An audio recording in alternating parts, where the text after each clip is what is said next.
Wrong turn, ಒಂದು ತಪ್ಪು ಹೆಜ್ಜೆಯ ಅಪರಾಧ ಲೋಕ. ಆನ್ಲೈನ್ ಹಗರಣಕ್ಕೆ ಇನ್ನೂ ಎಷ್ಟು ಜನ ಬಲಿಯಾಗಬೇಕು? ಶಿವಂ ಅಸೋಸಿಯೇಟ್ಸ್ ಪ್ರಸ್ತುತ ಬೆಳಗಾವಿ ಮೂಲದ ಬೃಹತ್ ಆರ್ಥಿಕ ಹಗರಣಕ್ಕೆ ಸಂಬಂಧಿಸಿದಂತೆ ರಾಜ್ಯದೆಲ್ಲೆಡೆ ಭಾರೀ ಸುದ್ದಿಯಲ್ಲಿದೆ. ಸಂಸ್ಥೆಯ ಮುಖ್ಯಸ್ಥ ಶಿವಾನಂದ ನೀಲಣ್ಣನವರ್ ಸುಮಾರು 40,700 ಜನರಿಂದ 2,400 ಕೋಟಿಗೂ ಅಧಿಕ ಹಣವನ್ನು ಸಂಗ್ರಹಿಸಿ ವಂಚನೆ ಮಾಡಿದ್ದು ಪ್ರಕರಣ ಈಗ ಅಪರಾಧ ತನಿಖಾ ವಿಭಾಗ ಪೊಲೀಸರು ತೀವ್ರ ತನಿಖೆ ಮುಂದುವರೆಸಿದ್ದಾರೆ. ಈ ಸಾವಿರಾರು ಕೋಟಿ ವಂಚನೆ ಕೇಸ್ ಬಗೆದಷ್ಟು ಬಯಲಾಗ್ತಿದೆ.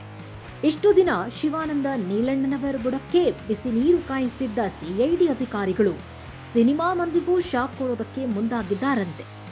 ಯಾಕಂದ್ರೆ ಸ್ಯಾಂಡಲ್ವುಡ್ ನಟ ನಟಿಯರಿಗೂ ಈ ಶಿವಂ ಅಸೋಸಿಯೇಟ್ ಲಿಂಕ್ ಇದೆಯಾ ಅನ್ನುವ ಅನುಮಾನ ಶುರುವಾಗಿದೆ. ಹೀಗಾಗಿ ಬಾಲಿವುಡ್, ಸ್ಯಾಂಡಲ್ವುಡ್ ಖ್ಯಾತ ನಟ ನಟಿಯರಿಗೆ ಸಿಐಡಿ ತನಿಖೆಯ ಭೀತಿ ಎದುರಾಗಿದೆ. ನಟಿ ಸನ್ನಿ ಲಿಯೋನ್ ಅವರಿಗೆ ಸಿಐಡಿ ನೋಟಿಸ್ ನೀಡಿರೋದು ವರದಿಯಾಗಿದೆ. ಆದರೆ ಈ ನೋಟಿಸ್ ಮಾಹಿತಿ ಸಂಗ್ರಹಣೆಗಾಗಿ ಮಾತ್ರವಾಗಿದ್ದು ಅವರ ವಿರುದ್ಧ ಯಾವುದೇ ತಪ್ಪು ಮಾಡಿದ ಆರೋಪವಲ್ಲ ಎಂದು ಅಧಿಕಾರಿಗಳು ಸ್ಪಷ್ಟಪಡಿಸಿದ್ದಾರೆ. 2023ರ ಚಾಂಪಿಯನ್ ಚಿತ್ರದ ಹಾಡೊಂದಕ್ಕೆ ಸುಮಾರು 1 ಕೋಟಿ ಸಂಭಾವನೆ ನೀಡಲಾಗಿದೆ ಎಂಬ ಮಾಹಿತಿ ಸಿಐಡಿ ತನಿಖೆಯಲ್ಲಿ ಪರಿಶೀಲನೆಯಲ್ಲಿದೆ. ಹೂಡಿಕೆದಾರರ ಹಣ ಸಿನಿಮಾ ಚಟುವಟಿಕೆಗಳಿಗೆ ಬಳಸಲ್ಪಟ್ಟಿದೆಯೇ ಎಂಬ ಹಣದ ಹರಿವನ್ನು ಸಿಐಡಿ ಪರಿಶೀಲಿಸುತ್ತಿದೆ. ಕಳೆದ ವರ್ಷದ ಕನ್ನಡ ಉತ್ಸವ ಕಾರ್ಯಕ್ರಮದಲ್ಲಿ ಭಾಗವಹಿಸಿದ್ದ ಕೆಲವು ಕನ್ನಡ ಚಿತ್ರರಂಗದ ಕಲಾವಿದರಿಗೂ ನೋಟಿಸ್ ನೀಡುವ ಸಾಧ್ಯತೆ ಇದೆ. ಕಲಾವಿದರು ವಹಿಸಿದ್ದ ಪಾತ್ರ ಹಾಗೂ ಅವರಿಗೆ ಹಣ ಪಾವತಿ ವಿವರಗಳ ಬಗ್ಗೆ ಮಾಹಿತಿ ಪಡೆಯಲು ಬಯಸುತ್ತಿದೆ.